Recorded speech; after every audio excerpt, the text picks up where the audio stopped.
여러분 안녕하십니까? 저는 지난 105번째 영상에서 우리나라에서 3대 실명의 원인인 당뇨 망막병증과 황반변성, 녹내장 가운데 녹내장과 관련하여 말씀을 드렸는데 이번에는 최근 들어 관심이 높아지고 있는 황반변성에 대해 살펴보려 합니다. 황반변성 환자 수는 백내장이나 녹내장 환자 수보다 훨씬 적지만 최근 몇 년 사이에 급격히 늘고 있습니다.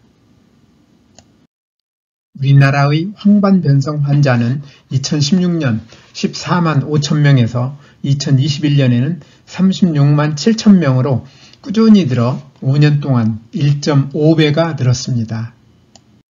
질병관리청에 따르면 우리나라 40세 이상 성인의 황반변성의 유병률은 2010년 6.4%에서 2017년에는 13.4%로 7년 동안 2배 이상 높아졌으며 황반변성의 연령별 유병률은 50대 14.2%, 60대 17.4%, 70대 이상 24.8%에 이르러 나이가 들면서 높아지는 추세를 보이고 있습니다. 최근 황반변성이 주목을 받는 또 하나의 이유는 진료 환자 수가 3배에서 5배 정도 많은 녹내장으로 실명하는 사람보다 황반변성으로 실명하는 사람이 더 많을 정도로 황반변성의 예후가 녹내장보다 훨씬 좋지 않기 때문일 것입니다. 빛이 우리 눈의 각막으로 들어오면 각막과 수정체에서 굴절되어 망막에 이미지가 맺히고 망막에 맺힌 이미지가 시신경을 통해 뇌로 전달되어 우리는 물체를 인식하게 되는데 눈의 가장 안쪽에 위치하여 이미지가 맺히는 망막 가운데 빛이 직접 도달하고 시각세포가 밀집해 있어 가장 세밀하게 빛을 감지하여 중심 시력을 담당하는 곳이 황반입니다.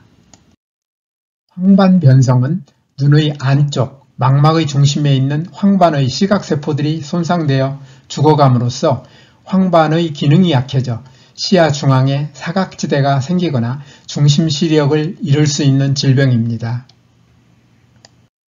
황반변성에는 여러 종류가 있는데 일반적으로 황반변성 가운데 발생 빈도가 가장 높고 60세 이후에 많이 나타나는 나이 관련 황반변성을 지칭하며 나이 관련 황반변성은 건성과 습성으로 나누는데 일반적으로 건성에서 시작해서 습성으로 진행합니다. 건성 황반변성은 망막에 둥글고 노란색의 드루젠이라 부르는 단백질 덩어리가 쌓여 망막이 위축되는 현상으로 황반변성의 대부분을 차지합니다. 초기에는 시력 저하가 크지 않고 별 증상이 없어 모르고 지내는 경우가 많은데 황반에 있는 시각세포가 서서히 파괴되기 때문에 수년에 걸쳐 천천히 진행됩니다. 시간이 지남에 따라 황반의 기능이 떨어지고 중심부 시력이 감소하여 책을 읽을 때 시야가 흐려지거나 찌그러져 보일 수 있지만 천천히 중심 시력을 잃어가기 때문에 말기가 될 때까지는 심하게 시력을 잃지는 않습니다.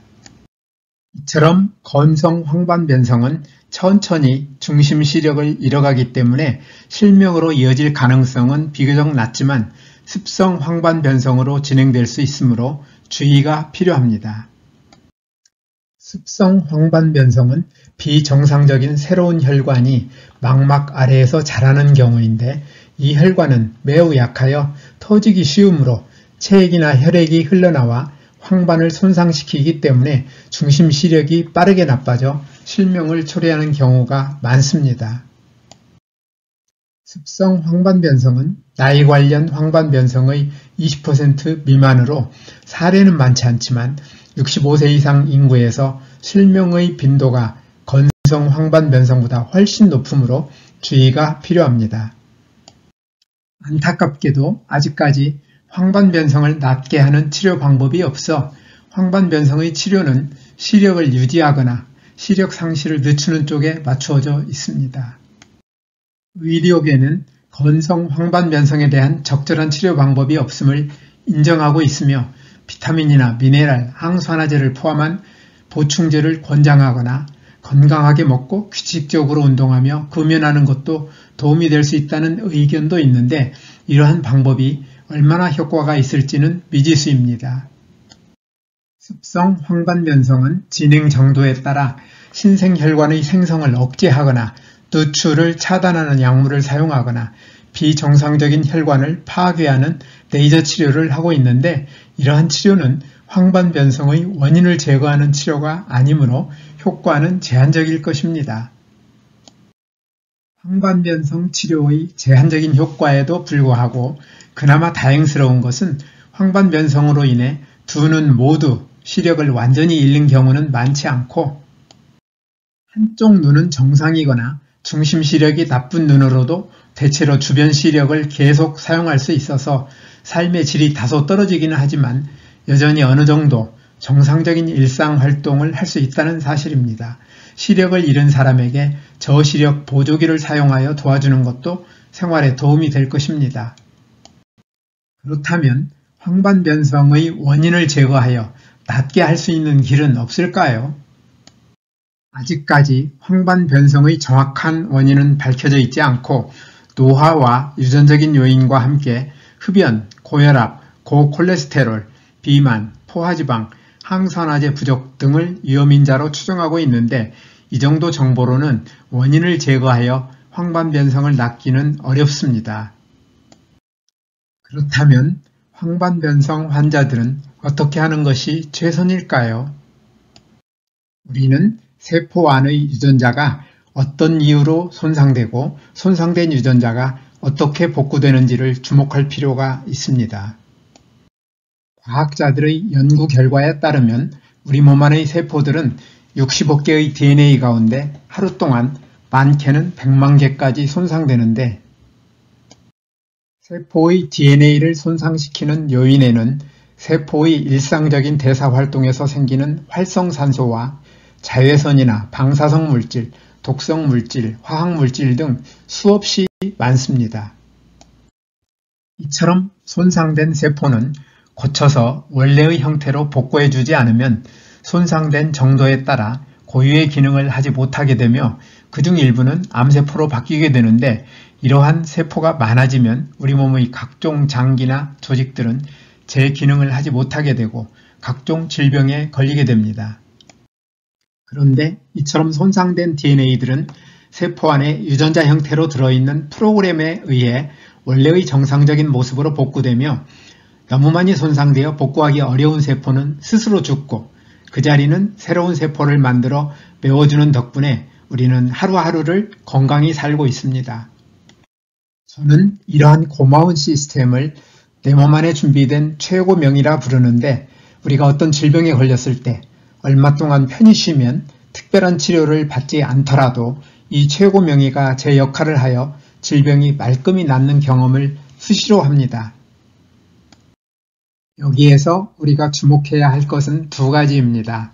첫째로 우리 몸이 유전자를 손상시키는 요인에 지나치게 많이 노출될 때 세포가 손상되어 질병에 걸리며 둘째로 최고명의가 손상된 유전자를 잘 회복시키면 질병이 낫지만 잘 회복시키지 못하면 질병은 악화된다는 것입니다.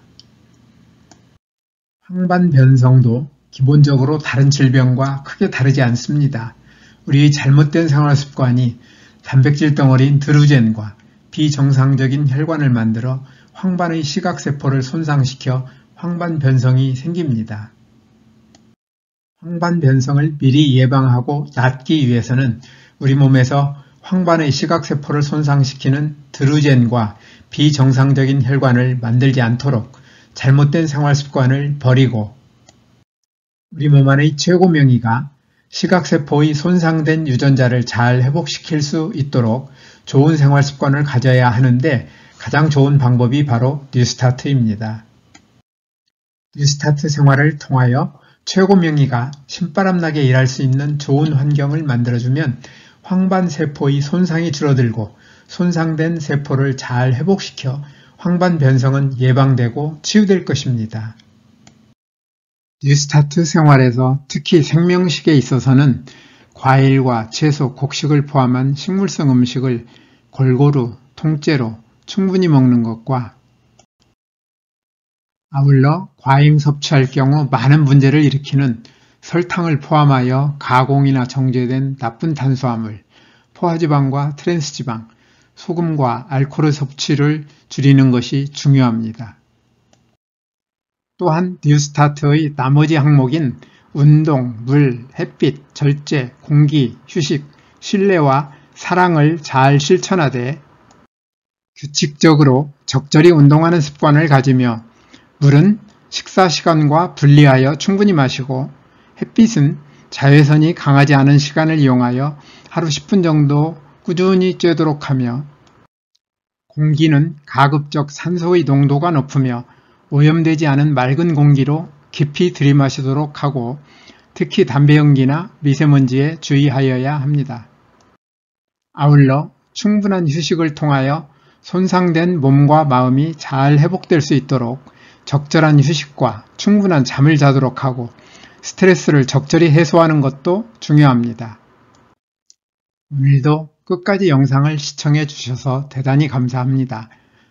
늘 건강하시기를 기대하며 다음에 더 좋은 영상으로 찾아뵙겠습니다.